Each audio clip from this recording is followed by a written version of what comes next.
COVID-19 pandemic has brought unprecedented changes to our usual ways of living.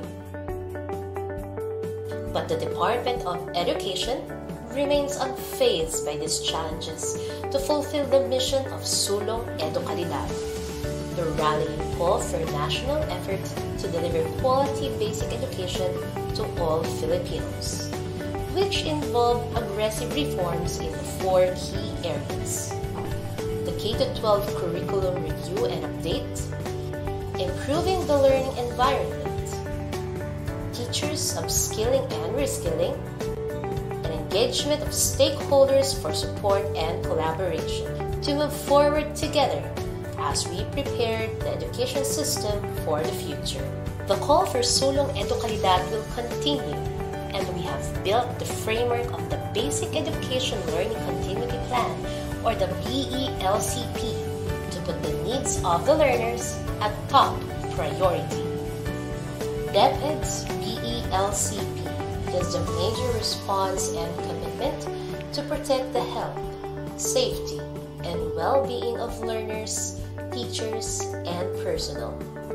The plan aims to provide opportunities to continue education even in these trying times with a BELCP in place, supported by an unprecedented number of diverse stakeholders from the academe, media, industry groups, NGOs, business and private individuals.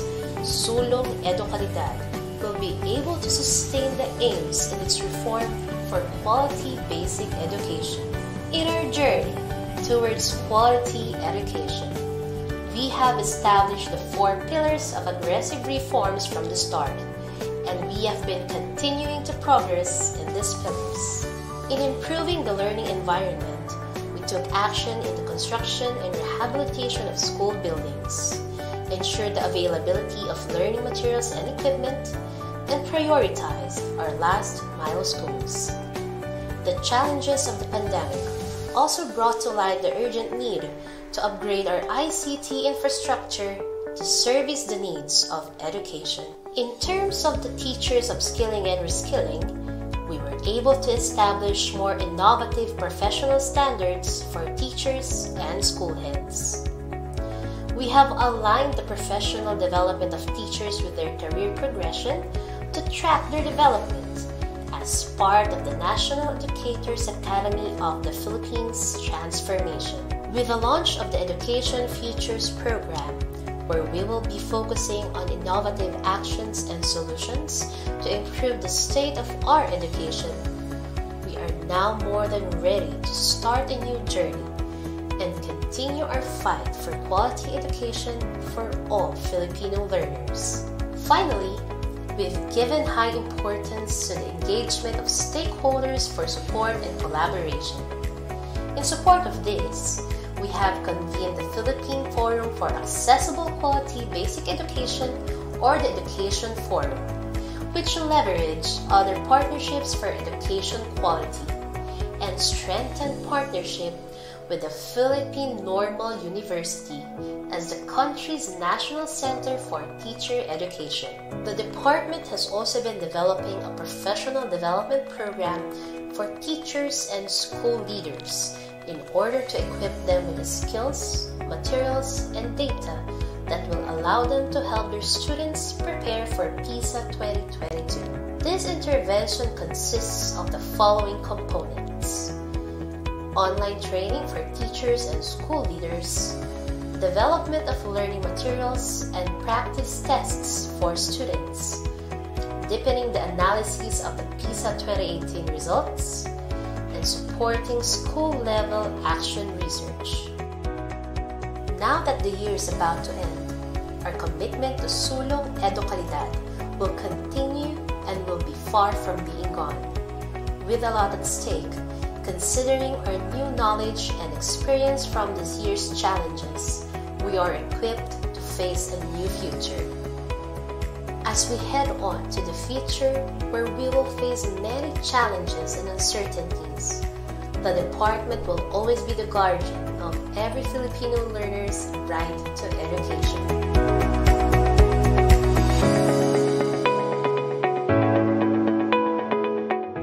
Sino ba ang hindi naapektuhan?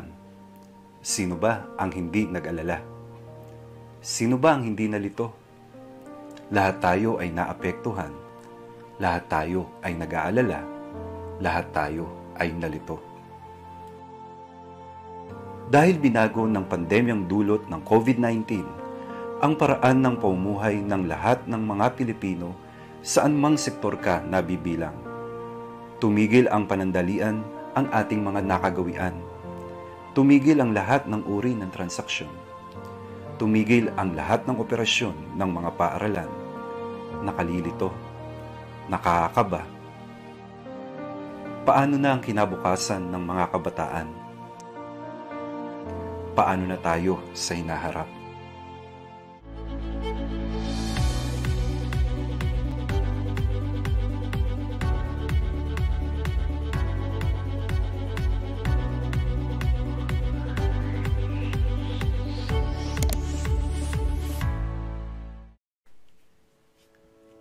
Opisyal na nilulunsad ng Kagawaran ng Edukasyon sa pangunguna ng Office of the Undersecretary for Curriculum and Instruction ang DepEd Teaches. Ito ay isang online na programa na gagabay sa mga guro, tagapangasiwa, magulang at mag-aaral hinggil sa mga pagbabago sa batayang edukasyon ngayong new normal. Ang DepEd Teaches ay angkla sa sulong edukalidad na nakatuon sa 4 na pangunahing pangangailangan ng mapunyaging reforma tungo sa makalidad na pagtuturo at pagkatuto. Una, pagre-review at pagsasapanahon ng kurikulum ng K-12. Ikalawa, pagpapaunlad ng kapaligiran pampagkatuto. Ikatlo, paglinang ng mga bagong kasanayan sa mga guro. At ang ikaapat, ang pakikipag-ugnay sa mga stakeholder para sa suporta at kolaborasyon. Sa pamamagitan ng virtual learning platform, ang DepEd Teaches ang magsisilbing bukas na komunidad ng pagsasanay na titipon sa mga guro, tagapamunong pang-edukasyon at sa sinumang may pagnanais sa pagtataguyod ng kalidad na edukasyon sa bansa at sa pagtagumpay ng bawat Pilipinong mag-aaral. Ang mga opisyal, education specialist, learning content expert at outstanding teacher ng DepEd ang magiging tagapanayam na magbabahagi ng kanilang kaalaman at kasanayan sa kurikulum, pagtuturo at pagkatuto, pagtataya at lahat ng kaugnay na mahalaga sa proseso ng pagtuturo at pagkatuto sa new normal. Bilang mga frontliner ng classroom, inaasahang magiging aktibo ang mga guro sa programang ito. Ang mga tema at paksa ay angkop sa kanilang pangangailangan at konteksto sa pamamagitan ng accessible na platform, ang social media. Sumali na sa OUCI family sa DepEd Teaches, kung sama-sama mapahuhusay pa ang mga guro, kung sama-sama higit na malilinang natin ang mga mag-aaral.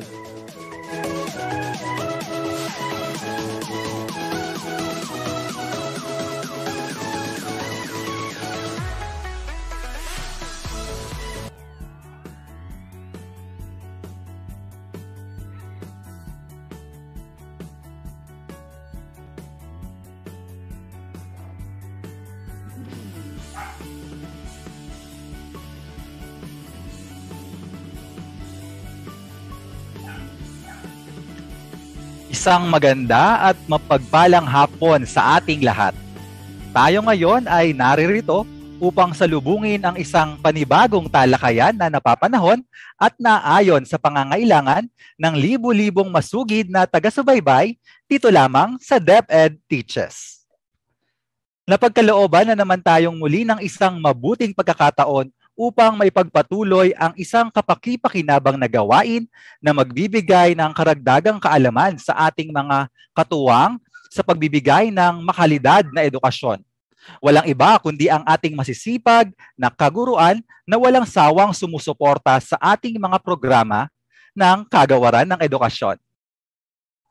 At isa ring mainit na pagbati sa ating mga manonood na nakatunghay ngayon sa iba't ibang social media platforms tulad ng DepEd Philippines Facebook page, DepEd Tayo, at DepEd YouTube channel.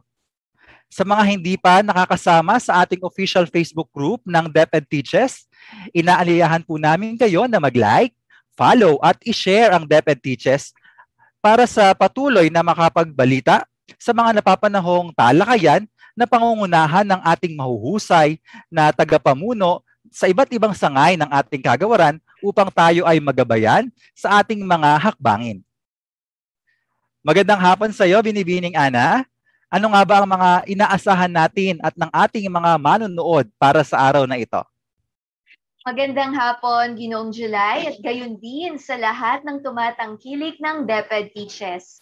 Para sa pagpapatuloy ng talakayan sa ating tema na Hindsight, Insight, and Foresight, Lessons and Ways Forwards for the New Normal, atin namang bibigyang linaw ang mga mahalagang talakayan na may kaugnayan sa pagtataya o classroom assessment.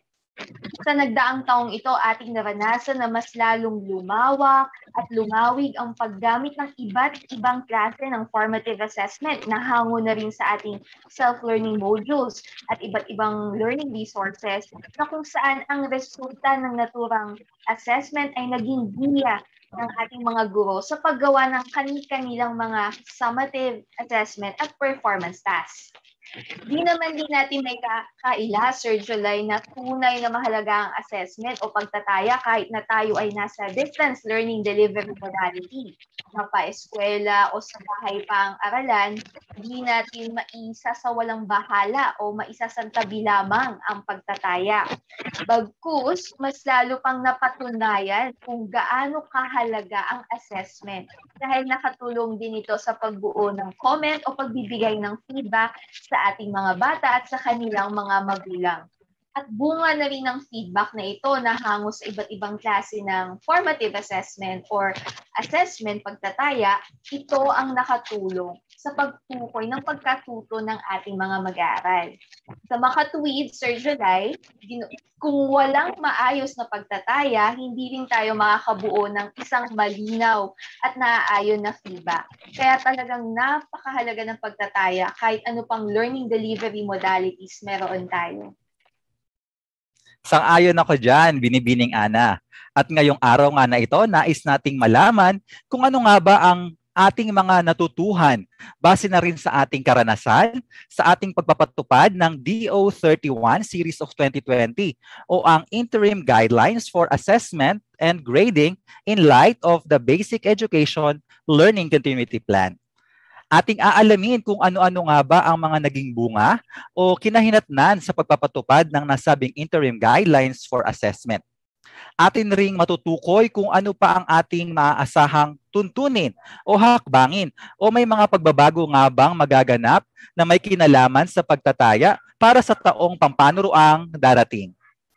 Para sa araw na ito, tayo ay mapala dahil muli nating makakasama ang isa rin sa mga dati nating tagapanayam nang simulan nating pasinayanan ang DepEd Teaches pilot episodes. At sa puntong ito, mas malalim at mas malawak ang ating pagkakaunawa kung ano nga ba ang mahalagang bagay na dapat nating isaalang-alang sa pagdidisenyo o pagpapatupad ng maayos, malinaw at makabuluhang pagtataya. Tumpak ka dyan, Ginoong July, at alam ko sabik na rin ang ating mga manonood na makapakinig sa ating paksa ngayong araw dahil hindi rin naman naging madali talaga ang ating naging karanasan sa pamamaraan ng pagtataya sa nagdaang taon at tunay na madami tayong mapupulutang aral hango sa ating naging karanasan ng ating mga guro kung paano ba nila isinakatuparan ang mga nakapaloob dito sa DepEd Order 31 or ang Interim Guidelines for Assessment. Pero bago tayo tungo sa nakakapanabik na talakayan na ito, bilang pakikisa na rin sa pagdiriwang ng buwan ng wikang pambasa ngayong Agosto, magkakaroon muna tayo ng pamukaw siglang gawaing makawika at makakultura. Paano nga ba ang ating laro para sa araw na ito, Ginoong July? Gaya ng ating nakaraang gawain, Binibining Ana, tayo ay maglalaro pa rin ng bugtungan o sa Ingles ay riddles. Ang bugtungan ay isang palaisipan na may nakatagong kaalaman. Isa itong mahusay na gawain na makakatulong sa pagpapaunlad ng talasalitaan at nahasa din ito ang ating pag-iisip at imahinasyon. Kaya sa bahaging ito, mayroon kaming 4 na bugtong na ibibigay sa inyo lamang at inyo lamang pong huhulaan ang tamang sagot. At gaya ng ating nakagawian, inyo po lamang isusulat o itatype sa ating FB Live streaming comment section ng inyong kasagutan at aming inaasahan na ang lahat ng makikilahok para sa masaya at makabuluhang gawaing ito. Handa na ba tayo? Binibining Ana, atin nang pasimulan ang bugtungan.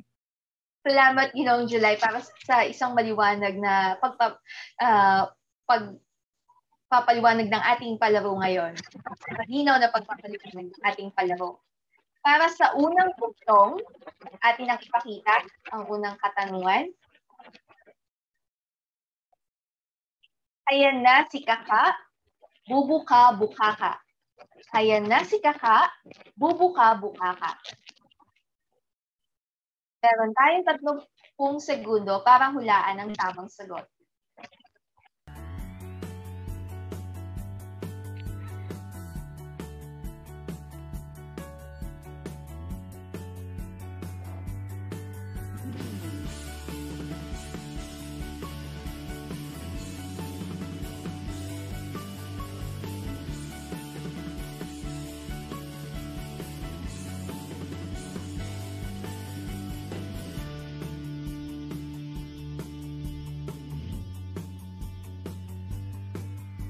Atin ang alamin kung ano ang tamang sagot.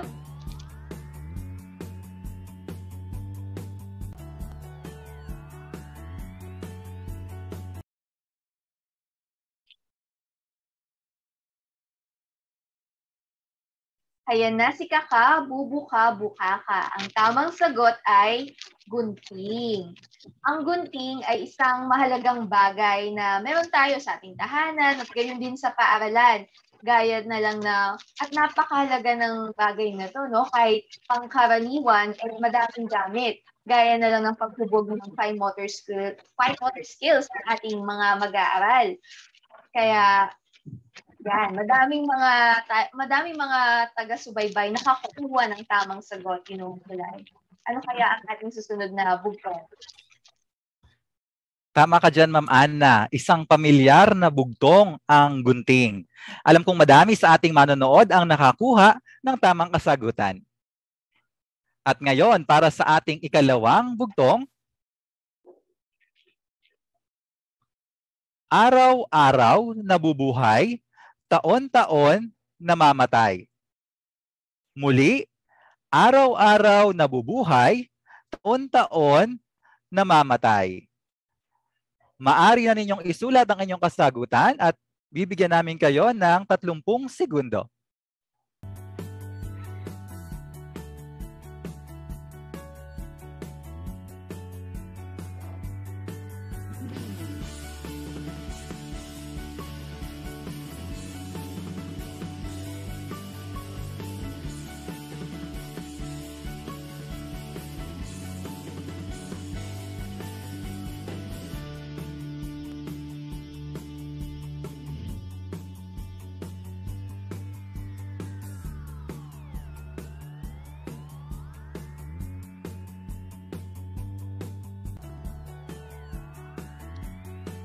Ayan, atin nang ipakita ang kasagutan para sa bugtong na ito. Araw-araw nabubuhay, taon-taon namamatay. Ang tamang sagot ay kalendaryo. Ang kalendaryo ay isang mahalagang bagay na matatagpuan din sa ating mga tahanan, gayon din sa ating paaralan. Ito ay nagpapaalala hindi lamang kung ano ang araw na pangkasalukuyan, kundi gabay din natin sa pagpaplano para sa mga hinaharap na gampanin. At kung di tayo nagkakamali, kasama din sa ating mga aralin, tulad ng asignatura sa matematika, ang pagtuturo sa mga bata kung ano ang tamang paggamit ng kalendaryo, gaya din sa tinuturuan natin ang ating mga mag-aaral sa pagbasa ng oras. Sa panahon ngayon, napakahalaga ng time management at isa sa pwede nating gamitin ay ang kalendaryo. Napakahusay, Ginoong July. Nakikita ko na madami sa ating mga manonood na nakakuha ng tamang sagot. At para naman sa ikatlong bugtong,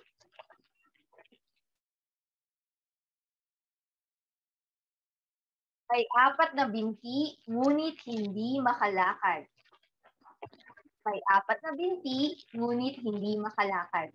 Maaari nyo na pong i-type sa comment section ang tamang sagot.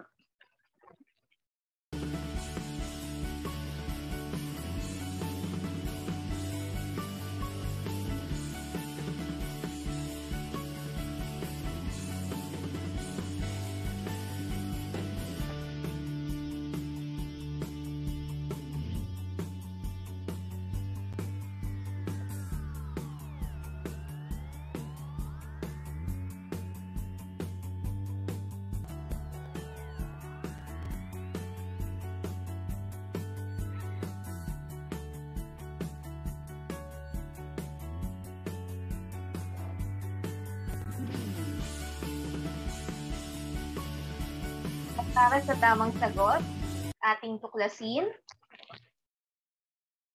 Ang tamang sagot ay lamesa. May 4 na binti, ngunit hindi makalakad.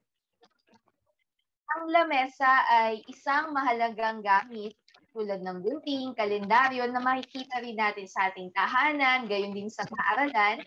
Madaming pakinabang ang lamesa dahil dito nagtatagpo at nagsasalo-salo ang miyembro ng pamilya o organisasyon na kung saan iba't ibang usapan ang nabubuo at natatalakay. At sa panahong ito kung saan ang mga bata ay nasa kani-kanilang tahanan nag-aaral, mas lalo pang nagagamit at lumitaw ang kahalagahan ng lamesa sa pagkatuto ng ating mga bata.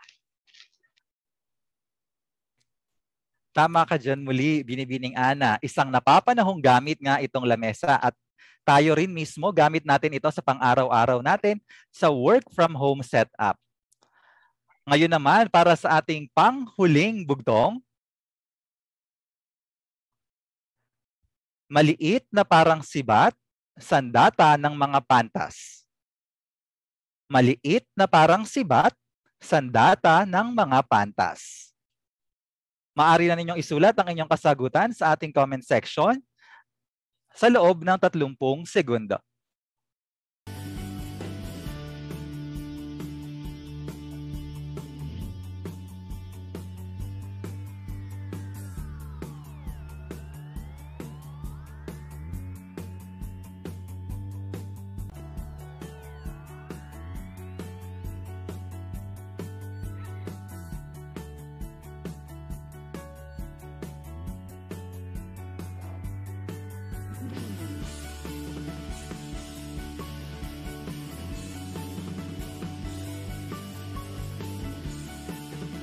Atin nang ipakita ang kasagutan.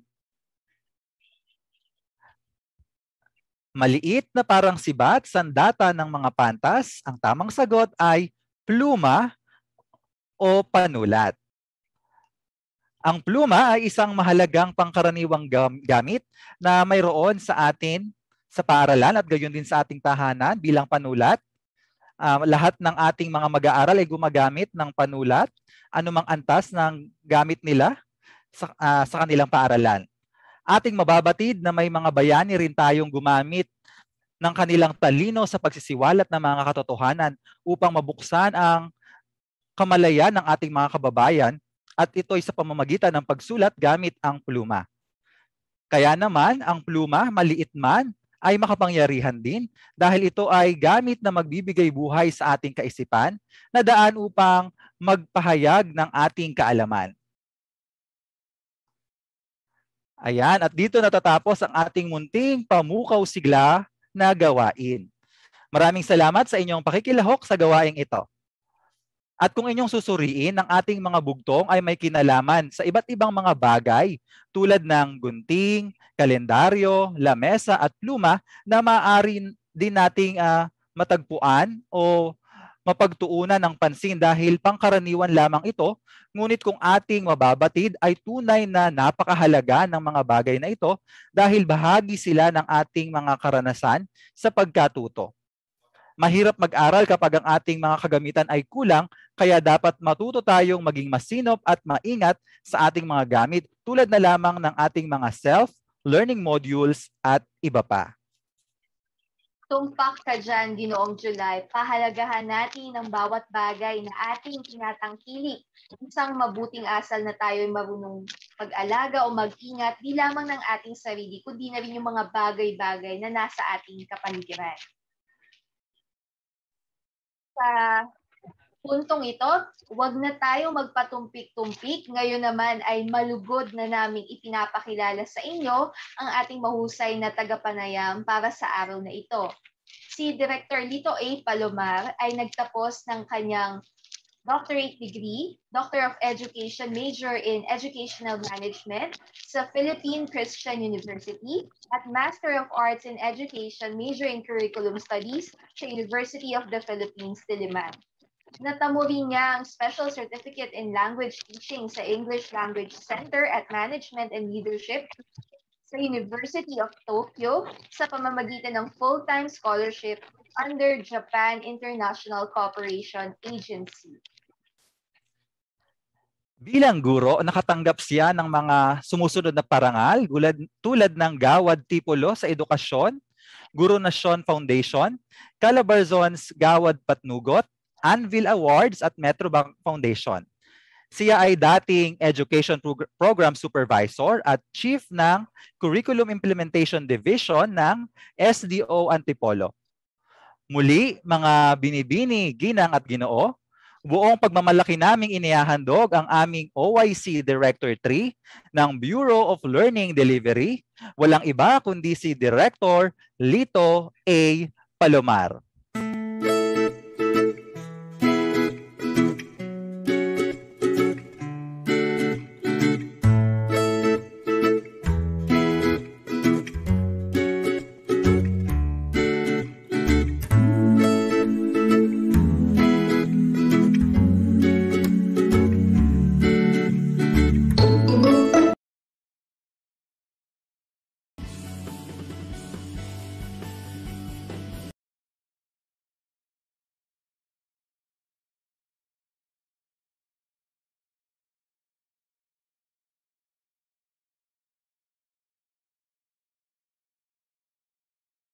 Magandang hapon sa inyong lahat. Magandang hapon sa iyo,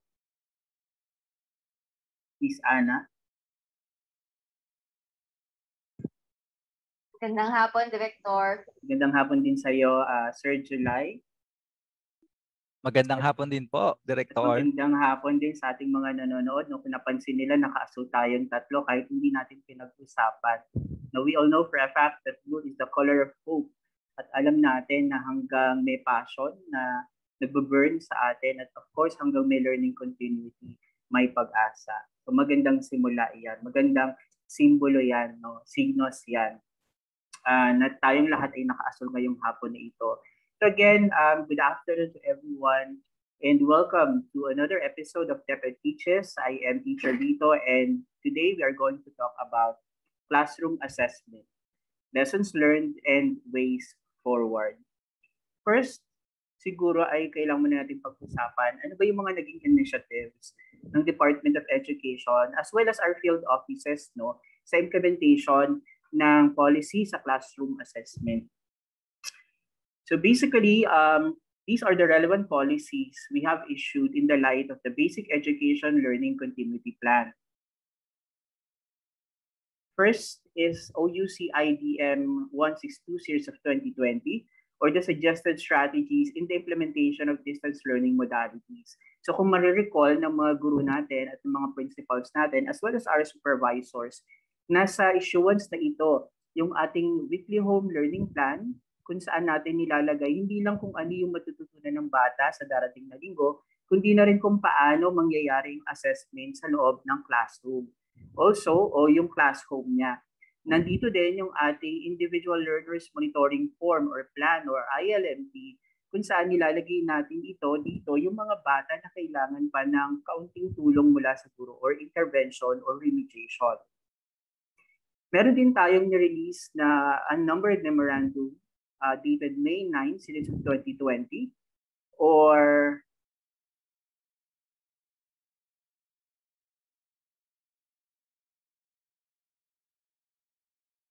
okay, sorry, we are having a technical difficulty for a while.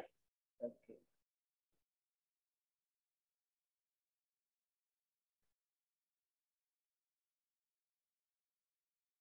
Thank you very much. So to continue, meron tayong ni-release na OUCI numbered memorandum dated May 9, series of 2020 or the adoption of ADM module standards. So kung ma-recall din natin, dito sa mga standards na ito, nakalagay yung mga dapat na sundin sa pagbuo ng mga modules at sa pagbuo ng mga activity sheets, pero mas makikita natin dito yung mga suggested item range for assessment. Kasi naka-embed sa ating assessment yung so ating mga activities, yung ating assessment.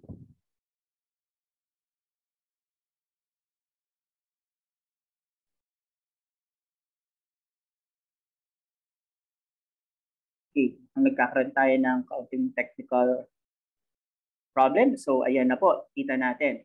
So meron ulit tayong May 9, 2020 unnumbered memorandum ng adoption of ADM modules and standards na nagmumungkahi ng mga item range sa mga modules na isusulat natin o ginagamit natin depende sa key stage. So kung matatandaan natin, base sa ating ADM standards ay meron tayong 5 items, suggested a number of items for key stage 1, about 10 items for key stage 2, and 15 items each for key stage 3 and 4.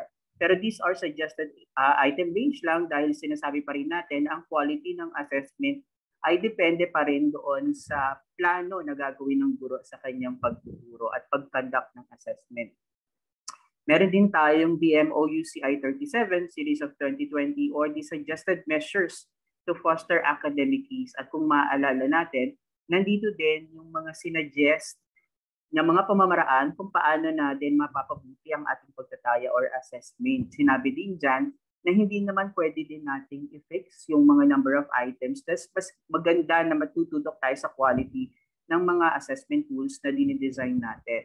So kasama din dyan sa academic ease na policy natin kung paano natin gagawin yung integrated performance task o integrated performances. So dito natin makikita sa issuance na ito ang mga mungkahi kung paano natin gagawin ang hakbangin ito.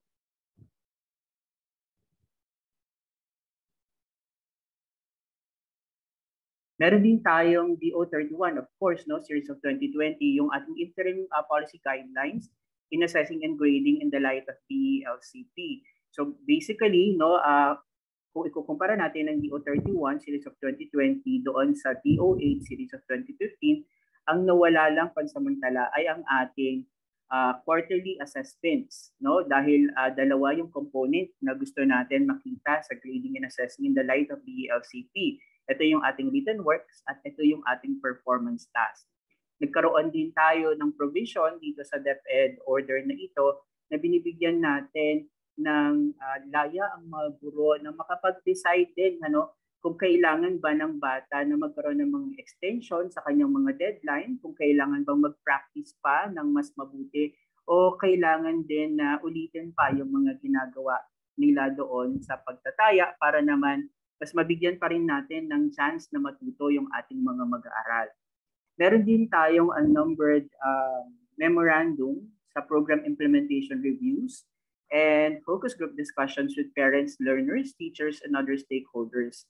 So sa kaalaman po ng mga nanonood natin, ang Bureau po ay nag-conduct ng mga PIRs at FGDs sa ating mga magulang, sa ating mga guro, sa ating mga mag-aaral at mga stakeholders na isi-share ko po sa inyo mamaya, para malaman natin ano ba yung mga challenges na na-encounter nila sa implementation ng ating assessment sa panahon ng pandemya.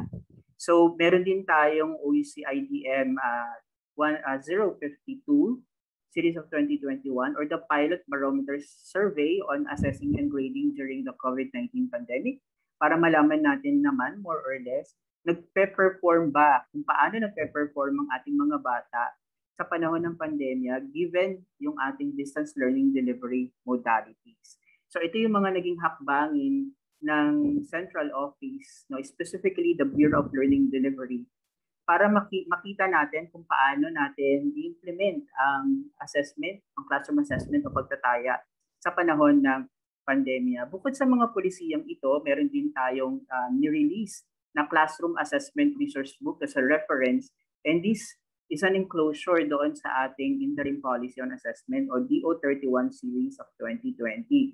For those na ginamit ito, no, salamat sa mga nakakita at gumamit at naway nakatulong ang resource book na ito sa pagpapayaman ng ating mga disenyo sa pagtataya or classroom tools natin and designs natin.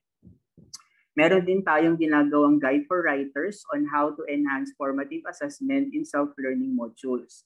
So ito yung mga outputs na ni-release at ginagawa natin sa panahon ng pandemya para mas makatulong tayo sa ating mga guro at mga principals as well as supervisors sa implementation ng ating interim policy on assessment or assessment, classroom assessment in general. Of course, bukod dyan ay naghanap din tayo ng mga effective practices from field offices. Dahil kailangan makita din natin kung paano nag-ooperate ang ating mga polisiya sa regional level, sa SDO level, maging doon sa school level at syempre sa classroom level or classroom level. So panoorin natin ang mga practices na naibahagi sa atin ng ating mga kasamahan sa Department of Education sa field offices natin. Ang una niyong makikita ay ang initiative na naibahagi sa atin ng SDO Rizal sa pamumuno ni SDS Cherry Lou Repia. Panoorin po natin ito.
So kung makikita po natin, ang focus ng kanilang initiative ay integrated performance tasks.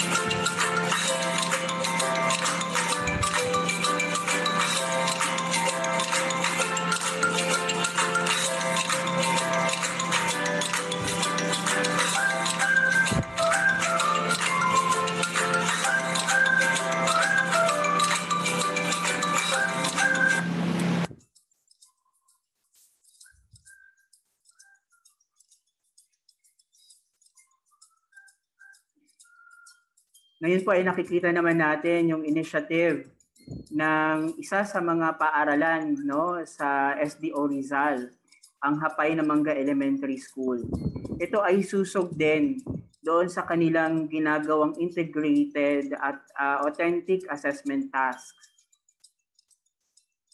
So gumawa sila ng mga sarili nilang lesson organizer, meron silang mga sarili nilang assessment schedules, apart sa weekly home learning plan, meron silang listahan ng mga integrated assessments based sa MELCs. At ito yung kanilang mga photo documentation sa pagsasagawa ng mga activities na related sa assessment.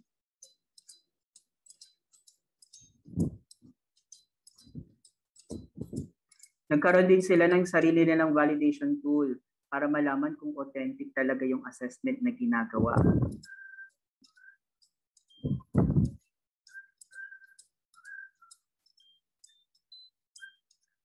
Nagkaroon din sila ng voice of the customers kung paano nila nakikita at dapat gawin ang integrated performance task. Okay, so maraming salamat. So nakita natin ang initiative ng SDO Rizal at ng isa sa mga schools ng SDO Rizal, yung Hapay na Mangga Elementary School, kung paano mag-focus sa integrative at authentic assessment task at paggawa ng mga relevant tools para ma-ensure nila na tama ang integration, na mahusay ang pagkakagawa ng mga authentic task para sa kanilang mga mag-aaral. So nakikita natin sa ating screen ngayon naman ay ang ibinahagi sa atin na effective practice naman from the Division of Batangas mula sa paaralang elementarya ng Palsico. So kasama natin dito yung focal person, si Sir Vincent Carlo Pidigal, at ang kanilang principal, Mrs. Vilma Tivelus, at ang kanilang SDS, of course, SDS Bertel Everdome.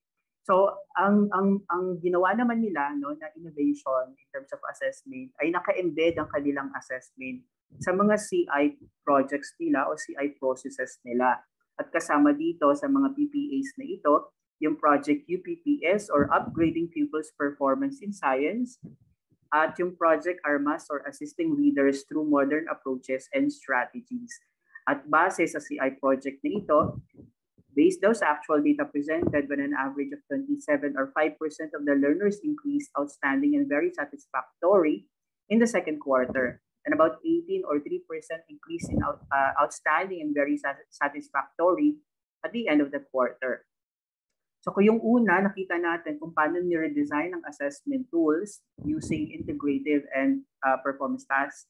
Dito naman sa sa CI project ito na gawa ng SDO Batangas ay gumawa naman sila ng mga projects para makita nila kung talagang nagiging effective yung kanilang mga interventions sa assessment.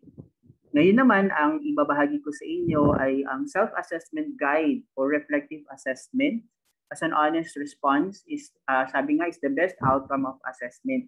At ito ay gawa ni Sir Denver Soriano, a senior high school teacher 2 from San Jose National High School. Mula ito sa SDO Cabanatuan. So ano yung ginawa niya? Gumawa muna siya ng self-assessment guide na gagamitan ng bata para alam ng bata kung ano yung kaya niyang gawin at kung ano yung alam na niya sa araw na ito. So basically, makita natin doon sa tool niya kung ano yung mga learning objectives such as identifying the major types of socio-political approach, etc. At malalaman natin gamit ang tool na ito kung kaya na ba niya na itong gawin o hindi pa. At ito magiging basehan ng guro kung kailangan na niyang i-facilitate yung mga angkop na pagtataya o assessment sa bata batay sa naging resulta ng kanyang self-assessment.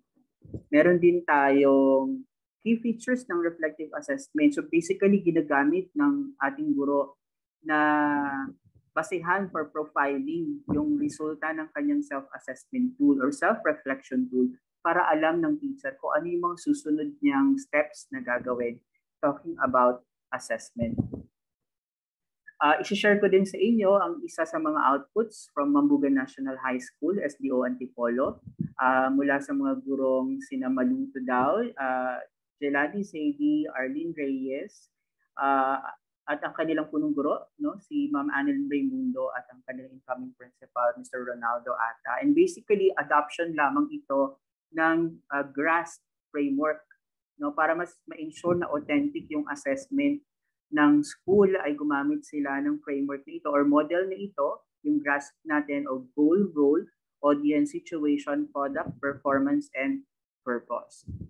At batay sa kanilang pag-aral ay naging kasiyasiya, no, at epektibo ang paggamit ng modelong ito sa assessment.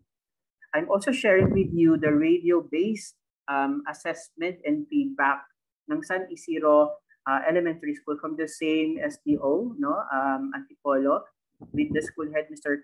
Kaisan Abaw and SDS Christopher R. Diaz. So gumamit sila ng two-way radio just to facilitate assessment at saka yung feedback, no. At yung community na ito is an IT community, no. At ang kanilang mga radyo ay i-donate ng kanilang mga stakeholders. So nakita natin ang ganda at galing ng collaboration, no, ng paaralan at ng kanyang mga stakeholders. Also, I'm sharing with you portfolio assessment naman na naging highlight ng practice ng Old Buso-Buso Elementary School with the school head Mr. Patrick Olaño and SDS again Sir Christopher R. Diaz. Na-highlight nila yung portfolio assessment ng mga bata, no, para kung ano man yung ginagawa nila, naiipon doon sa portfolio at gumagawa sila ng kanilang sariling mga portfolio, no, at pinapasok nila doon ang kanilang mga outputs. Another effective practice ay yung pag-digitize ng ECCD form. So para naman sa kindergarten, ano, ito ay galing sa Pansoy Elementary School mula sa San Andres District, SDO Quezon. So nandito si Sir Jeric Amido and Sir Ronel Osenya at ang kanilang TSDS, Ma'am Mercedita Loredo. At of course, yung kanilang SDS, si SDS Elias A. Alicaya Jr. na nag-share ng kanilang localized electronic ECCD form na tinawag nilang DEF version 1 para mas maging madali, mas maging mabilis, mas maging efficient, no, yung paggamit ng checklist doon sa talking about assessment. And these are the unique, no, effective practices ng field natin sa implementation ng ating mga polisiya talking about assessment or classroom assessment. So, batay sa mga nakuha nating impormasyon mula sa PIRs, mula sa mga best and effective practices ng ating field, as well as the feedback from our policies, ano nga ba yung natutunan natin mula sa mga ito? Of course, hiniram ko, no, yung mga exact words na laging binibitawan sa amin ng ating mahal na Director Lito A sa Bureau of Learning Delivery, that we always have to rethink, reimagine, and reinvent because we don't do business as usual. Dahil nga may bagong hamon ang pandemya at may bagong hamon yung new normal sa atin. Mahalaga na alam natin kung paano tayo mag-rethink, mag-reimagine, at mag-reinvent ng mga dapat natin gawin. And talking about assessment, let's talk about rethinking. Kailangan may mga pagbabago sa pagtanaw, sa mga perspektibo, no, na binibigay natin sa mga pamamaraan natin sa pagkatuto at pagtataya, no, to be specific. At batay sa mga PIRs na ginawa natin ay gusto kong ibahagi sa inyo yung some lessons learned from the lived experiences of the parents. Sabi nila, kailangan daw bilang mga magulang, no, ito yung lesson learned nila, ay magkaroon sila ng diskarte at mindset. At kung meron tayong mga magulang na nanonood din sa mga oras na ito, ay sana ay nakaka-relate din tayo. No? So syempre, meron pa tayong ibang mga ginagawa. At the same time, ay nagtuturo din tayo sa ating mga anak ng kanilang mga lesson at patulong tayo sa pag-facilitate ng assessment. So sabi nila, kailangan talaga ng matinding diskarte at mindset. Based sa ating mga PIRs, of course, common yung mga feedback na may modules na yung mga modules natin, may mga answers talaga sila sa likuran. At parang nagtatanong sila, bakit siya may sagot sa likod? At nangangamba sila that this might be an opportunity to cheat. Pero syempre, kailangan nga ayusin natin yung mindset. Kaya kailangan nung rethink as an insight that this is not an opportunity to cheat but an opportunity to reflect. No? Dapat kasi kung sinasagutan ng bata yung kanyang module, yung kanyang assessment doon sa module at magre-refer siya sa likod sa mga sagot sa likod para malaman niya kung saan siya nagkamali. So may sistema ng self-checking dyan. Para makita niya saan ba siya nagkamali, saan ba siya nagkulang, ano ba yung strengths niya, at ano ba yung weaknesses niya. At ito yung halaga ng pagkakaroon ng mga answers sa likod ng modules para makapag-self-check yung bata natin. And therefore, this is not an opportunity to cheat, but an opportunity to reflect.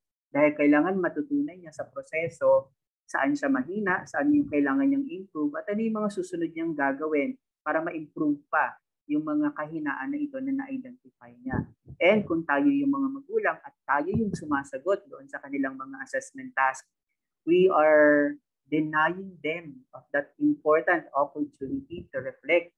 Mahalaga na matutunan ng bata na minsan talaga pag pinag-uusapan natin yung mga formative assessment, ay talagang medyo sumasablay siya ng kaunti o babagsak siya ng kaunti o mababa yung score niya. Mahalaga na iproseso natin yon bilang mga magulang din because this is an opportunity to reflect. Kailangan ma-realize ng mga bata natin na sometimes hindi natin pwedeng isipin na yung kakulangan ng score o kakulangan natin doon sa pagtataya ay final.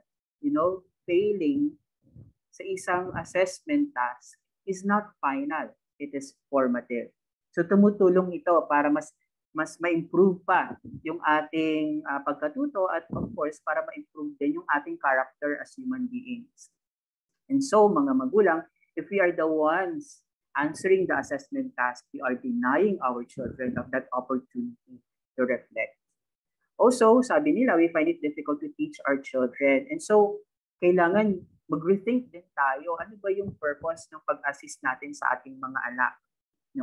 During the PIR, ito yung mga mahalagang mensahe at feedback na na-receive natin. But we also have to rethink, again, dun sa mga parents na kasama natin, that this is not an opportunity not just an opportunity to teach, but an opportunity to learn together.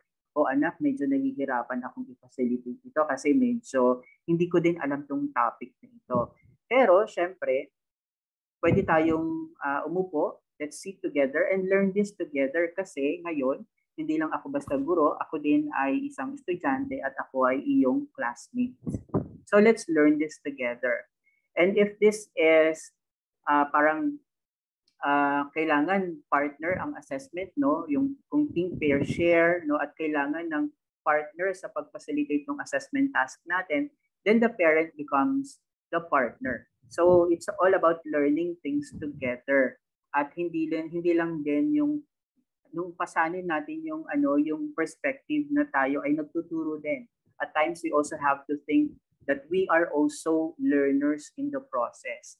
So let's learn together. Let's sit together and learn this thing together. So ganun yung mindset sana na makuha din ng ating mga magulang sa pag-facilitate ng ating pagtataya o assessment. Ano ba yung lessons learned from the lived experiences of the learners naman? Yung tinatanong natin yung mga bata, sabi ng mga bata, lessons learned, para kanino ka bumabangon, para sa modules daw, sabi ng mga bata. Bakit? Dahil alam nila na sila yung pag-asa ng pamilya, which is a good thing. And talking about their motivation, kung bakit sila pumapasok sa school at kung bakit nila sinasagutan yung mga assessment task, should give us a reflection or rethinking process for the need to redefine what grades and schooling mean to them. Ano pa ba ang halaga ng grado para sa bata sa panahon ng pandemya? Kailangan may reflection yung bata. Kung dati papasok siya sa paaralan, magtitake siya ng mga assessment task, tapos aalis siya sa paaralan, gagawa ng extended work through assignment, then gagawin na naman niya yung same routine the next day. Meron bang pagbabago na perspective doon sa bata tungkol sa kung ano na ba ang halaga ng grado para sa kanya at ano na ba ang halaga ng schooling para sa kanya? May pagbabago ba? May maturity ba? May improvement ba? Kung paano niya dinidefine yung mga grades na ito at yung schooling na ito para sa kanyang sarili. Of course, sabi nila, #MyLastMyFuture. We also have to redefine what learning tasks mean to them. So kailangan alam ng mga bata na ito ay sasagutan ko, itong mga assessment tasks na ito ay sasagutan ko not because I need to comply, but because I will learn something from this.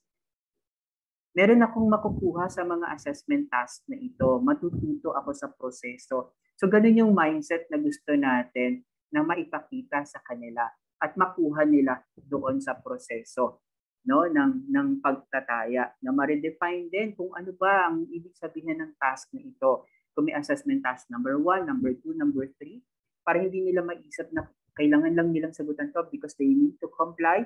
So alisin natin doon yung perspective. We have to rethink. We have to redefine ano ang ibig sabihin ng mga task na ito sa kanya. At mangyayari lang ito kapag alam natin kung paano i-relate yung task sa kanyang pang-araw-araw na pamumuhay. Also, makikita natin yung ating lessons learned from the lived experiences of the teachers. Natin. Taking responsibility, no, ang sinasabi ng ating mga teachers. Sabi nila no modules kasi hindi nakakapagpasa o hindi nako-collect, no, and no record or no grade at all. So I think we need to revisit our knowledge of formative versus summative assessment para alam natin ano ba yung mga parte ng mga modules na ito ang kailangan nating gradean, ano ba yung kailangan na i-record. So alam natin kung ano ang purpose ng mga assessment tasks na ito. So there is a need to revisit all these things, no, para alam natin necessary ba talaga that we go over all the activities and have them recorded and graded for such purpose. So ano ba talaga ang purpose ng ating mga pagtataya na ito? So dapat alam din natin, no? It's about taking responsibility na kung yung module ay ibinaba sa atin, we don't just distribute the module. We also have to study them. Ano ba, kailangan din natin i-browse ito at batay sa pagkakahalayhay ng mga activities, ano yung sinasabing assessment design. So titingnan natin yung design, yung pagkahalayhay ng ating module para makita din natin o yung structure ng ating module para maintindihan din natin ang nararapat na design for our assessment plan. Of course, nag-produce kami ng LAS, and of course, in the context of formative and summative assessment, so kailangan syempre natin malaman kung ano ba yung purpose ng activity na ginagawa natin and how effective are these activities compared to the existing modules na meron tayo, activities in the module. Otherwise, there might be a repetition. So siguro kailangan din makita natin to rethink about how and why we do learning activity sheets which will serve as formative assessment. Ito ba ay for enhancement o ito ba ay for remediation? What exactly is the purpose of the LAS? Dahil dapat alam natin na at the end of the day, pag sinagutan ito ng bata, para saan yung result? Is this a basis for enhancement or a basis for remediation? Sinasabi nga natin, no, meron tayong dalawang default as a teacher pag papasok tayo sa klase. At talking about assessment, meron tayong performance mode at learning mode, no? At natutunan natin ito dun sa huling seminar sa assessment na na-attendan natin, no? From Ed, actually Ed has a TED Talk sa YouTube at sinabi niya, papasok tayo as teachers when the title of the talk is When Performance Gets in the Way of Learning. Yun ang sabi niya. Yung default natin sa teacher, papasok tayo, we will facilitate the assessment at talagang nasa performance mode tayo. Pero we have to realize na when we are facilitating assessments, nasan yung learning mode na sinasabi?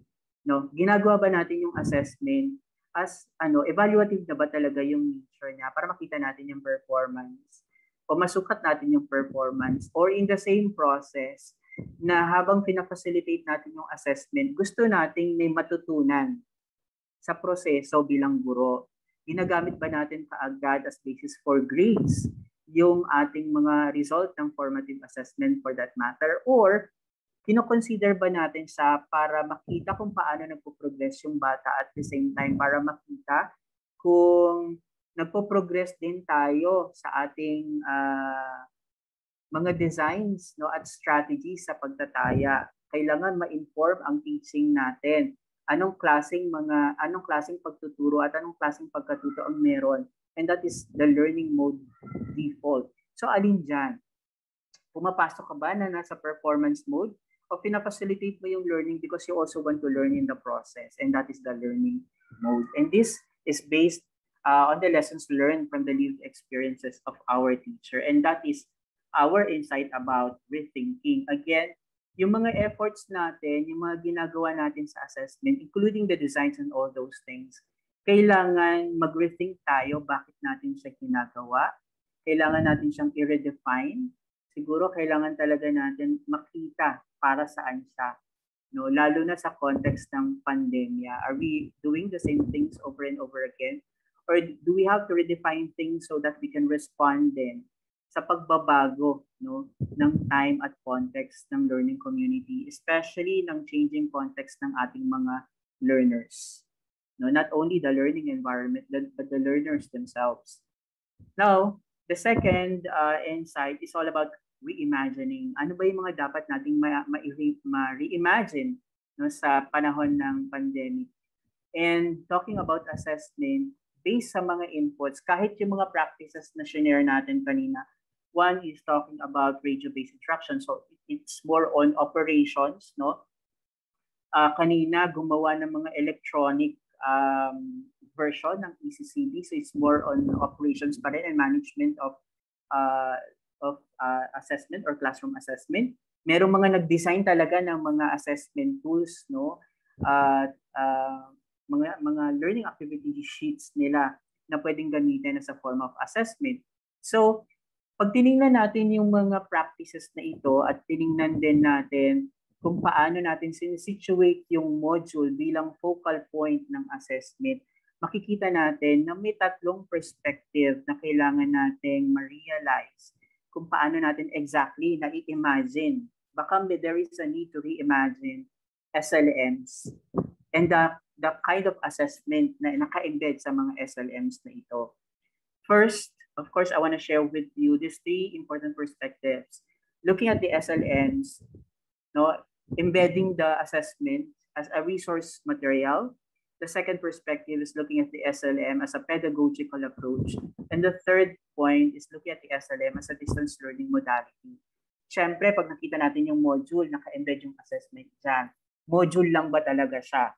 Kung ganun yung pagtingin natin, looking at the technical specifications, looking at the layout, looking at the content, at kung ano yung design at structure niya, that's looking at the SLM as a resource material. But when we look at that context na self-sufficient, kaya nga siya self-learning, sabihin, nakikita natin yung module as a co-facilitator of learning, if not the facilitator of learning in itself. So, enough ba yung module to teach the children and facilitate assessment at the same time?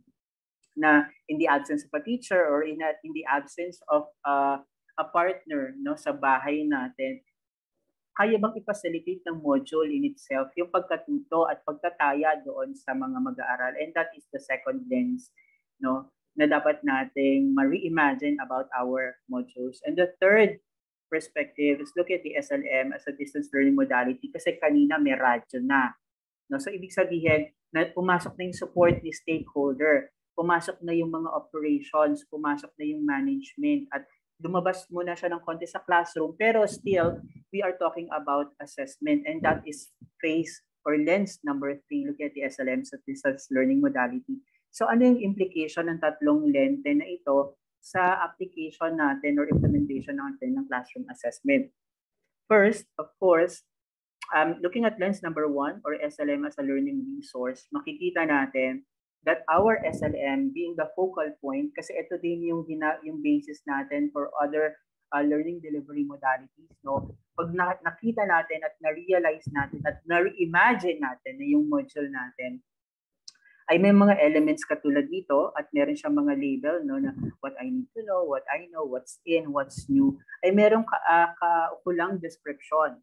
Na pag sinabi natin what I need to know, this will give you an idea of the skills or competencies you are expected to learn in the module.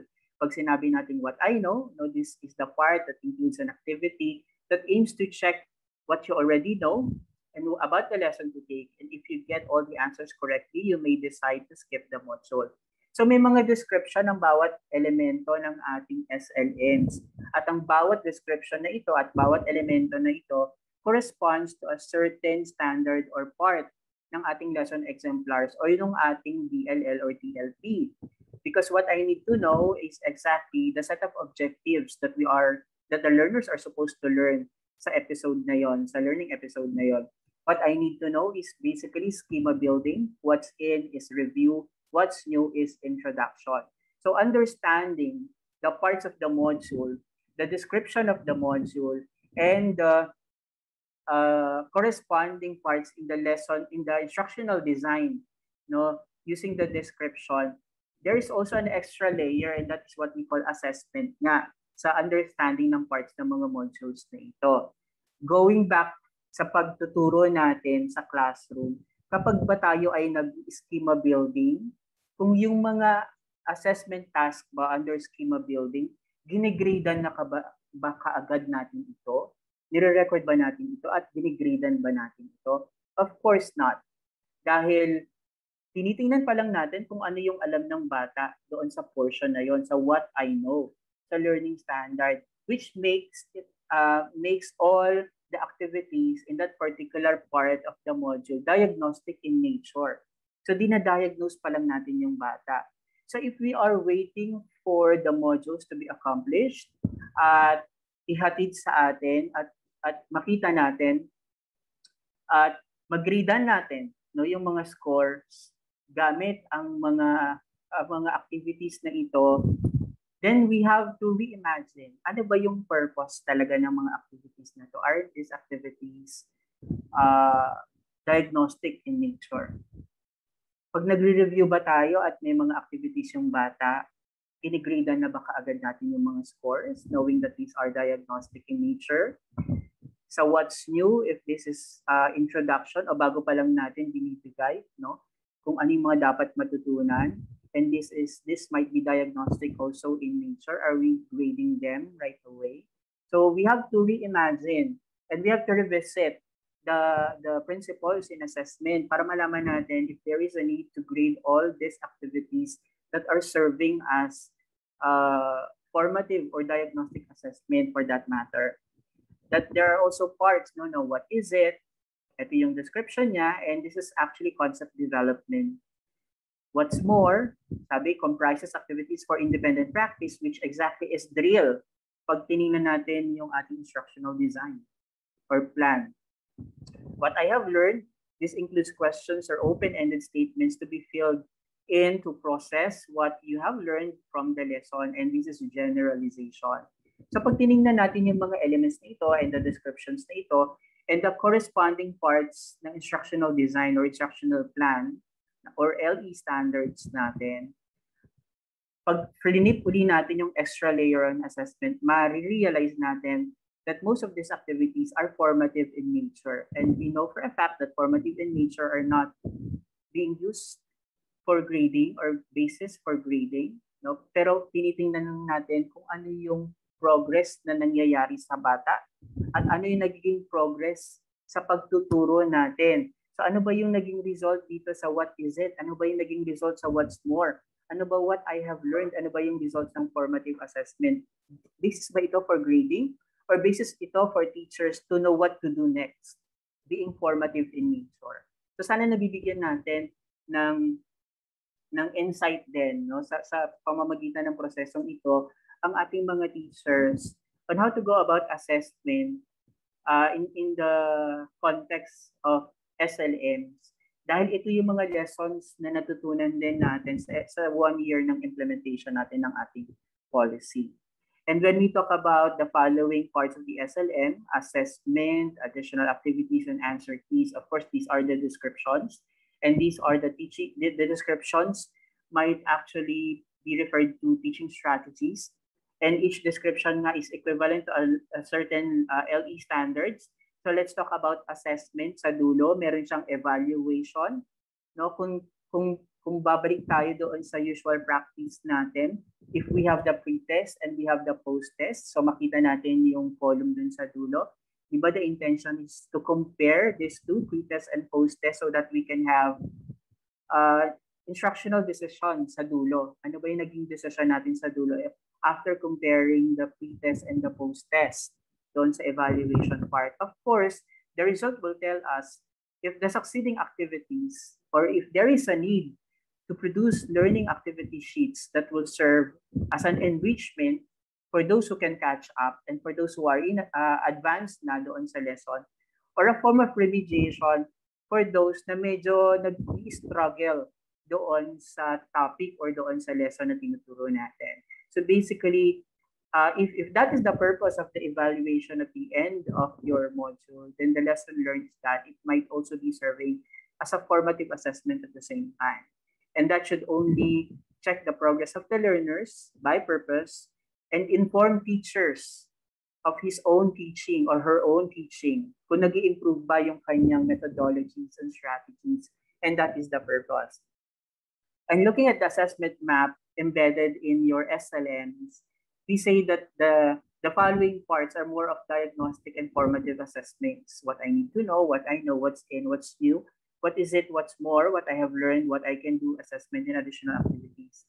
And we know for a fact that it's unfair for a learner to have all the diagnostic test results to be graded dahil ituturo mo pa lang yung mga concept nito.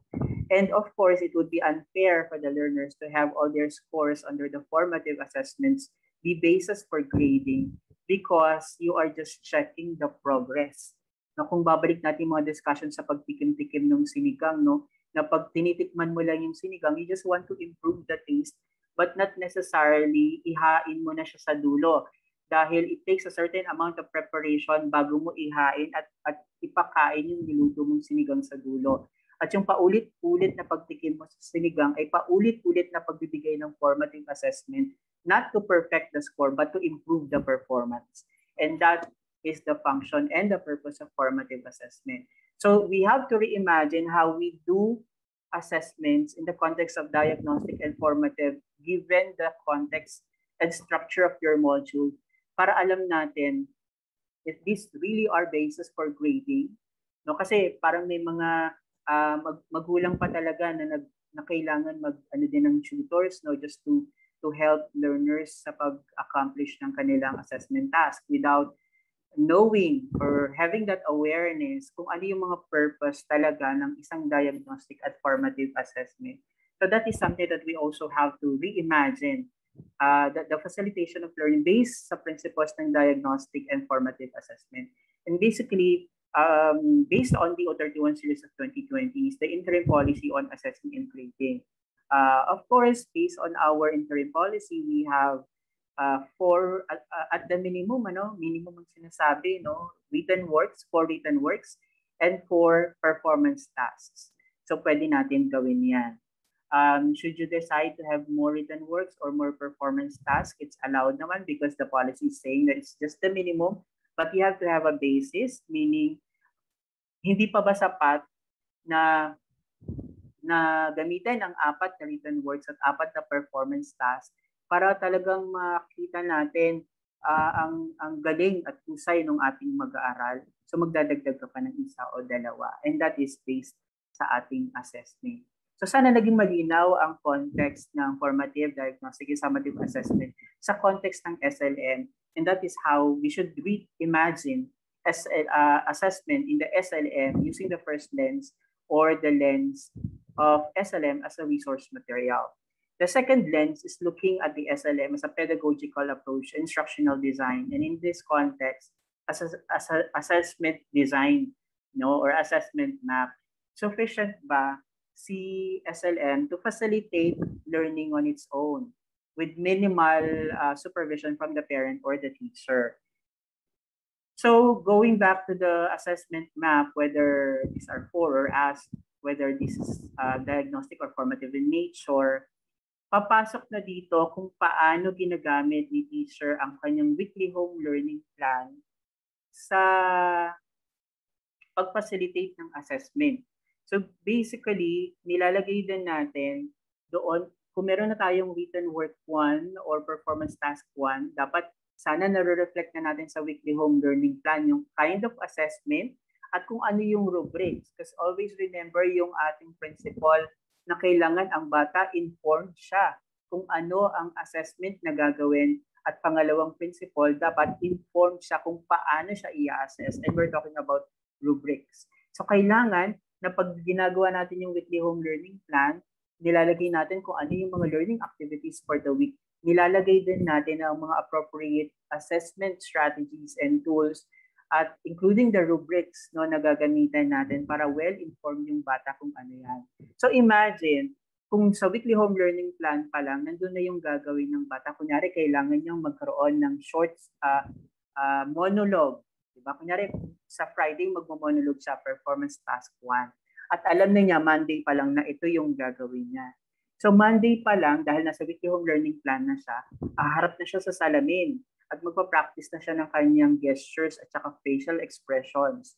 Day 2, pwedeng kinukuha na niya yung practice ng kanyang linya no, sa monologue. Then day 3, may gagawin na naman siya ng mga actions o baka kailangan ng costume at kailangan siyang practicein kung paano isuot at kung paano gumalaw gamit yung costume na yon. At yung alam natin no na yung pag-facilitate ng isang summative assessment in the form of performance task ay dapat na-walk through yung bata doon sa process at hindi binibigay in an instant. Dahil kailangan ng mga prerequisite skills, kailangan ma-ensure na may mga prerequisite skills at enough ang preparation ng bata bago natin i-facilitate yung summative assessment because it will be very unfair for the learner to have his performance graded without enough preparation. So summative assessments are not like instant assessments that we provide them. We carefully plan for them and we include them in our weekly home learning plan. And that is lens number 2, reimagining SLM as a pedagogical approach or if it's self-sustaining or kailangan niya ng teacher as a co-facilitator of learning, which includes co-facilitating assessment. So the role of the teachers in the weekly home learning plan, of course, to prepare and carefully select activities and include assessment, of course, in the process. And the parents, of course, is to check the WHLP note assessment and assist the children, not to answer the performance task, not to answer the assessment task, but to assist them. Kailangan ng bata ng partner, partneran natin. Kailangan ng bata ng taga-ano, I can relate to that because I'm also a parent at kapag nagkakaroon ng performance task yung aking anak, yung asawa ko yung taga-hawak ng script at ako yung taga-hawak ng camera. So ganun yung role natin as parents. No? But we are not the ones doing. We may be helping in the process of facilitation siguro, pero or paglilinaw ng mga instructions, at ng step-by-step process but not necessarily doing all this for them. Otherwise, wala silang matututunan sa proseso. Mahalaga na magkaroon din sila ng pagkatuto sa proseso ng paggawa at hindi lang doon sa final output. Leaders, of course, to collect feedback, collaborate, build a community of practice because we would also like to remind our field counterparts, our field offices, that based on interim policy on assessment and grading in the context of the LCP, our field officers are also requested to submit their reports on the implementation of the interim policy. So basically, we need to collect feedback, collaborate, tingnan natin kung ano yung mga details at information na nakuha natin and if these are substantial enough to make necessary review or modification sa policy natin. Of course, the individual monitoring plan, we would like to reiterate that based on DepEd Order number 8 kasi kung maalala natin, teachers, principals, and supervisors, binibigyan natin ng intervention ng ating mga estudyante 5th week of the quarter. So meron muna tayong medyo pagtuturo na mangyayari sa 4 na weeks at pag nakita natin na kung sino yung medyo kailangan ng konting tulong, i-identify na siya sa 5th week because that is reflected in the DO8 series of 2015 and per DO31 series of 2020, gamitin natin ng ILMP para ma-identify ang mga bata na ito at para makita natin kung ano yung mga learning areas na kailangan siyang mag-improve. Also, meron tayong tool din for self-reflection at makita natin magaganda yung mga tanong dito at sana makita din natin kung ano yung purpose ng tool na ito para pag facilitate natin, kasi what we are supposed to be doing is when we get hold of the modules, screen the module, scan the module, ano yung mga appropriate activities na pwede sa bata, we can select actually activities, we can supplement activities, then ipasok natin si weekly home learning plan, and sa fifth week ipasok na natin si ILMP, no? At kasama ng weekly home learning plan, pwede din natin ipasok si assessment tools, si self-reflection tool. So ganun yung mga proseso na pwede natin gawin para makuha talaga natin yung multi-dimensional approach sa pagkuha ng mga information para mas maging conclusive siya kung ano yung mga susunod natin gagawin talking about assessment. And lens number 3 is, of course, nakita natin kanina may radyo donated by stakeholders. Nakita natin kanina, kailangan i-digitize yung ating mga tools, no? So, we're talking about mandates, we're talking about quality management system and LCP because ang usapin ng assessment ay hindi lang trabaho ng guro. Ito ay trabaho din ng principal, which might be part of the mandate. No, tingnan natin sa domain, silipin natin ng konti yung ating domain 3. At anong sinasabi nito sa ating assessment at ano yung role natin doon sa assessment na yon, including our supervisors because we also have key result area on learning outcomes assessment. Ano ang naging implication ng results ng mga assessments na ginawa natin? I'm talking about classroom assessments.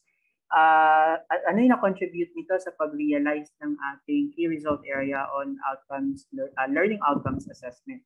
That is the first circle because you can only contribute based on what your mandate is telling you. But if you go up over and above your mandate without siguro parang violating any other issuance, that's adding value to your work, which I think is very good naman on our part.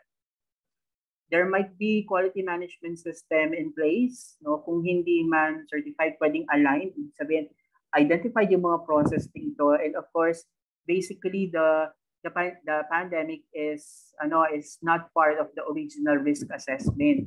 Pero of course, nagkaroon na ng pandemic and we have to learn our lesson. Ano ba yung risk na nagkaroon tayo ng pandemic? At ano yung mga nagiging risk na nagkakaroon ng mga bagong variants? No? So we have to look into that.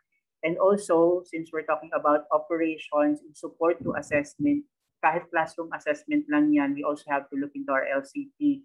Paano ginawa yung framework on formative and summative assessment? Nagkaroon ba ng sarili? Because I've heard of regions who drafted their own frameworks, no, ng assessment sa LCP based sa nagbabago-bagong quarantine protocols kung ECQ, GCQ, or NECQ. And that should be a lesson learned by us. Nasa susunod na drafting natin ng LCP na whenever there are new advisories, we need to always revisit our LCP and make necessary actions and changes and modifications because our LCPs are living, breathing documents that need to be revisited kasi ito ay scenario-based, no? Kapag may mga bagong protocols sa quarantine, we always have to revisit para alam natin, kunyari, nag-declare ng ECQ. So ito yung gagawin natin na strategy on assessment, no? O nagkaroon ng ECQ. Sige, kaya yung isang school na i-share ko sa inyo kanina sa Isiro, nagkaroon sila ng radyo para hindi na kailangan mag-face-to-face yung teacher at saka yung bata talking about assessment because they can facilitate that sa two-way radio. So that's during the ECQ. So ano nagkaroon ng ECQ? May pagbabago ba sa mga steps na ito, sa strategies na ito? Nagkaroon tayo ng GCQ. May mga pagbabago ba? So you always have to revisit. So ang sinasabi natin that classroom assessment is not just about designing your tools and designing your own assessment, but it also needs, in terms of operations, the support of the entire community, of the entire learning community, including your stakeholders. yung tulungan ni SID at saka ni OSDS at saka CID, OSDS and SGOD doon sa ating school level, no? Meron bang support na or assistance na binigay yung SGOD to be able to facilitate assessment and provide feedback efficiently? So ganon. So it's not just the task of the CID to do that. We need curricular support, no? The support system coming from other offices and sections doon sa ating governance level. And that's how we see SLM sa lens ng distance learning modality. So it's not just about a resource material, not just about a co-facilitator of learning, but it's also learning this distance learning modality at the same time. At kailangan ng collaboration ng all possible persons involved para ma-maximize natin yung benefit na yon. What do we reinvent at the time of pandemics and insight? Basically, the school shared a lot about integrated performance tasks, authentic performance tasks, no? So we have to look into that and look into how we can possibly reinvent all those integrated assessments. Much of the efforts, no, na meron sa integrated performance tasks ay yung attempt to integrate as many subjects as we can, and that's multidisciplinary approach to integrative assessment na meron si math, may common kay English, may common kay science. So we integrate all this multidisciplinary approach. But we also have to look into the possibility that we use intradisciplinary approach to integrated performance tasks. Because minsan, yung pag-i-integrate natin ng mga competencies to come up with an integrated performance task or assessment task, minsan hindi ganun ba fluid. Diba? We only do integrative performances whenever applicable yung competencies. At hindi natin siya pwedeng ipilit dahil parang pagkain siya na iba-iba yung texture at ang hirap niyang nguyain.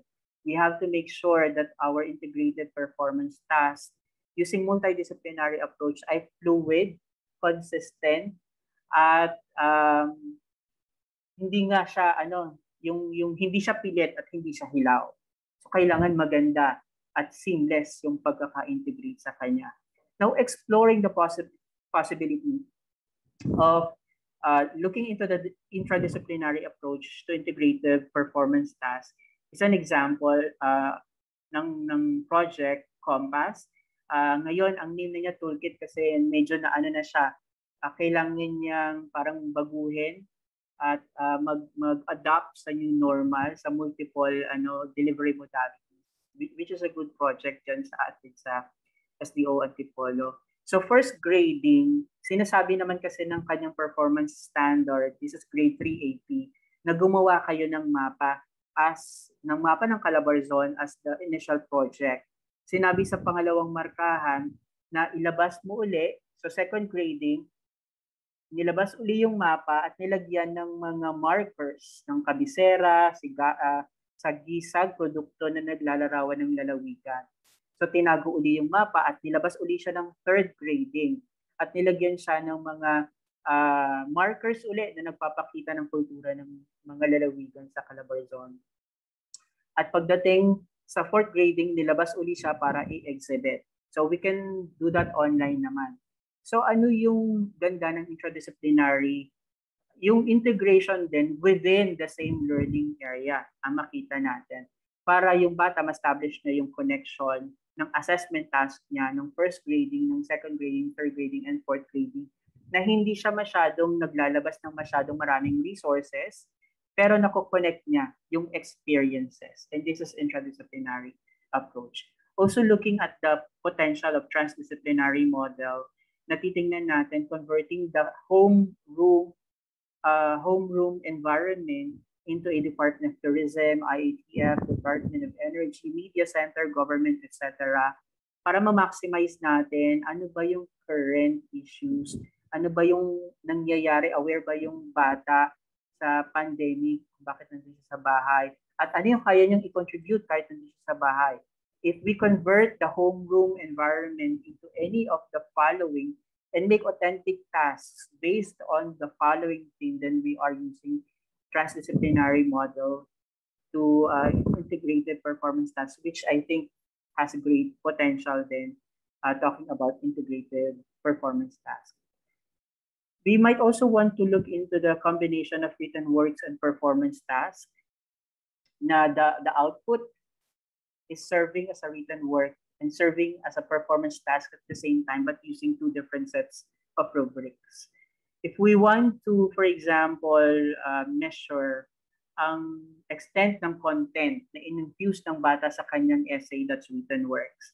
And if the same essay is to be used as a performance task, so nagamit na siya ng written works, measuring the extent and degree of content infused, but using the same essay as a performance task using another set of rubrics, then that is also an integrative model or strategy para makita din niya yung connection ng kanyang written works and performance task. Anyway, alam natin na may scaffold kasi progressing spirally ang competency. So might as well look into this dahil magkadugtong naman sila. No, hindi naman sila magkahiwalay at hindi naman siya magkaiba. The thing in integration is that we have to make our learners understand the connection ng kanilang mga ginagawa at hindi ito chunks of independent, unrelated tasks. No? And look at the last point, foresight. Saan tayo papunta? So nakita natin sa first point natin, that's why it's the insight point. Ano yung meron tayo at ano yung current practice ng field.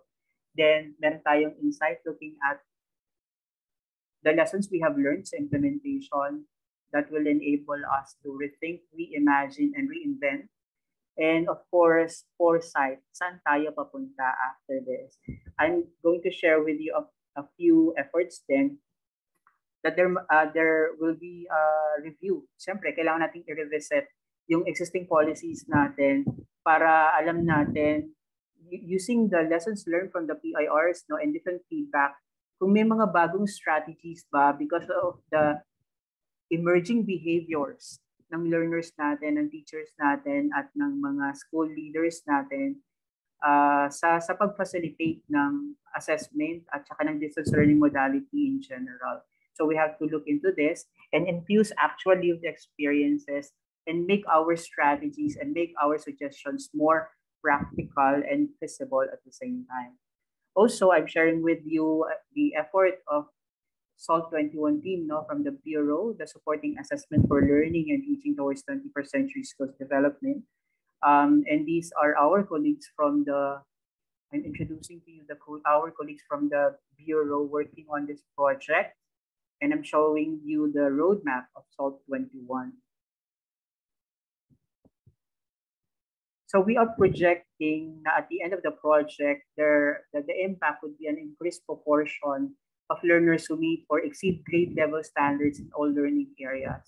There's also an expectation that there will be an increase in teacher quality across grade levels and learning areas and increased professional development around instructional needs of teachers and learners. In terms of outcomes, the project would like to have an increase in buy-in for implementation of formative assessment practices and 21st century skill integration across the educational system.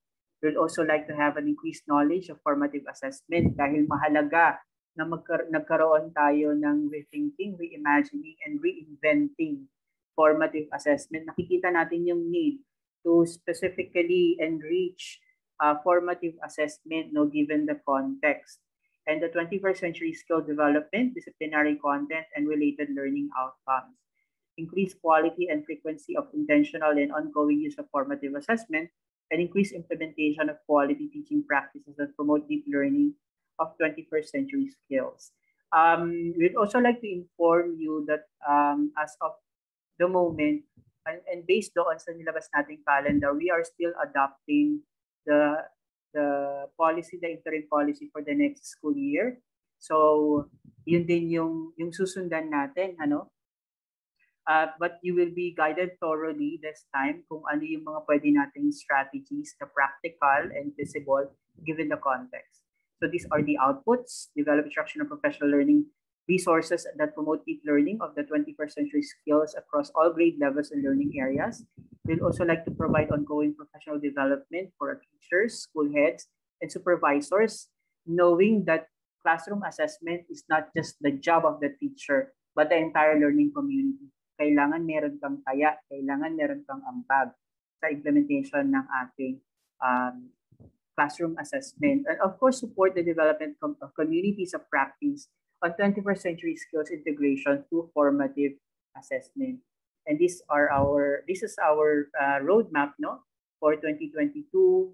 Talking about policy, we will be launching consultative workshop in terms of materials development, of course, performance tasks for assessing 21st century skills across key stages, and construction of initial prototypes, no, for formative assessments. Or performance task rather for 21st century skills. We also have plans for capacity building for this specific topic, no, on 21st century learning, formative assessment. By the year 2023, of course, ma-refine natin yung classroom assessment, DepEd Order number 8, series of 2015. If that would be very necessary based on the feedback, based on the reports, and based on the experience. Of course, based on several studies then and literatures na makukuha natin to make it more progressive, no? And materials development, of course, we are looking forward to develop the following prototypes as well. And capacity building on the workshop on formative assessment to promote 21st century learning. What have we learned and what shall we do with all the inputs gathered from the PIRs? Looking at the SLM and assessment as a process, as a learning resource material, lens number 1. Lens number 2 as a pedagogical approach or assessment approach in itself. And the third one is on the lens of distance learning modalities. Nasa pipeline naman natin ito, pero we have to prioritize, of course, under lens number 1. We are to produce SLM as a learning resource, teacher's notes, so that guided yung teacher natin at lalabas ito sa batch ng SLM for this school year. This is our priority, no? That there will be teacher's notes included in your SLMs. And this will guide you thoroughly on how to go about the activities, ano yung pwede natin gawin kapag ganito yung case, ganito yung scenario, and how to go about assessment as well. So kasama yung teacher's notes sa ating priority under lens number 1. Sometime, siguro this year or next year, we'll try to come up with our SLM and as a facilitator of learning. And this is going to be part of the whole LAC package, the Learning Action Cell package, para makita din natin at ma-empower din natin yung teachers natin sa field on how to go about assessment and the facilitation of the SLMs in general through LAC sessions. And talking about lens number 3, SLM as a modality, ATA resource book, because of course yung modality natin nandyan naman siya per mandate of the Bureau, so that we can also provide access to all types of learners even after the pandemic, even after may face-to-face na.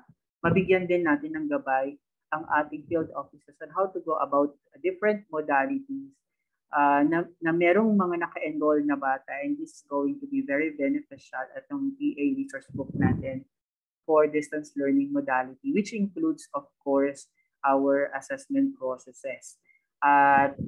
This will happen probably in the next 1 or 2 years, but our priority at the moment is to provide you with teacher's notes. So basically, those are the lessons learned and the ways forward on assessment that we can share with you at the moment.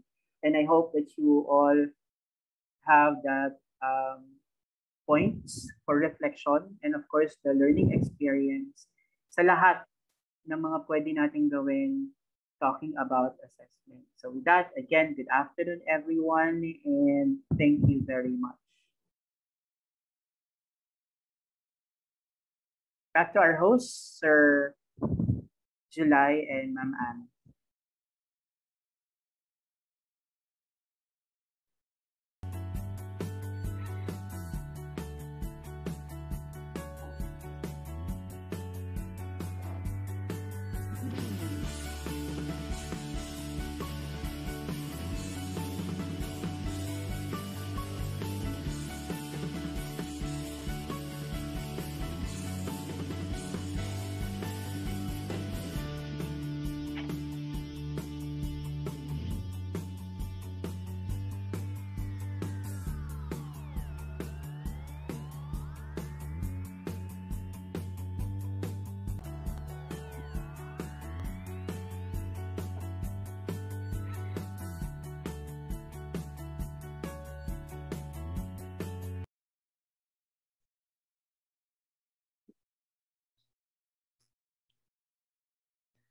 Maraming salamat po, Director Lito, sa isang komprehensibo at praktikal na pagtalakay sa ating paksa, Hindsight, Insight, and Foresight, Lessons and Ways Forward in Classroom Assessment. Tiyak na nauunawaan at naging malinaw ito sa ating mga tagapakinig, lalo na ang ating mga guro hinggil sa pagtataya o classroom assessment, gayon din sa pagbibigay ng mga halimbawa ng mga inisyatibo ng mga paaralan ukol sa pagpapaunlad ng formative assessment practices. Muli, ikinagagalak namin na kayo'y naging kabahagi ng DepEd Teaches bilang mahusay na tagapanayam, Director Lito. At isa na namang matagumpay na talakayan ng araw na ito kung saan inyo pong naipamalas ang inyong kahusayan at kaalaman sa ating mga manonood sa naturang paksa ngayong hapon. At para sa ating mga taga-subaybay, patuloy lamang po tayo na magbahagi ng inyong mga natamong kabatiran at kaalaman sa araw na ito. At maaari nyo po itong ilahad sa inyong Facebook personal page o Twitter account. Gamitin lamang ang hashtag na #ISupportDepEdTeaches at #DepEdTeaches episode 33.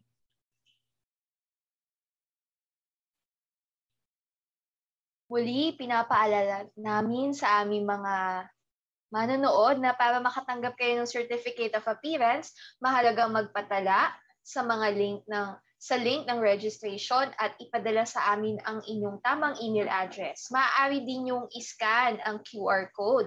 So nakikita ninyo ngayon sa screen ang QR code o ang link for the registration. Tiyakin na tama ang mga impormasyon, yung spelling ng inyong pangalan, lalong higit ang inyong email address. At para makatanggap ng Certificate of Participation, sa huling paksa para sa temang ito na mangyayari sa susunod na linggo, sa susunod na Huwebes, kailangan naman ninyong ipasa yung pagtataya o maikling pagtataya na may kaugnay sa mga talakayang ating natutunan at napakinggan sa ating tema na meron tayo para sa buwan ng Agosto. Inaasahan namin ang inyong patuloy na pagtangkilik at pagsuporta dito lamang sa DepEd Teaches. Sa ngalan ng Curriculum and Instruction Strand, sama-sama tayo sa pagkakaloob ng makalidad na edukasyong panglahat tungo sa pagtatamo ng mithiing pangbansang karunungan at kaunlaran. Maraming salamat at naway magkita-kita tayong muli sa susunod na Huwebes dito lamang sa DepEd Teaches. Magandang hapon sa inyong lahat.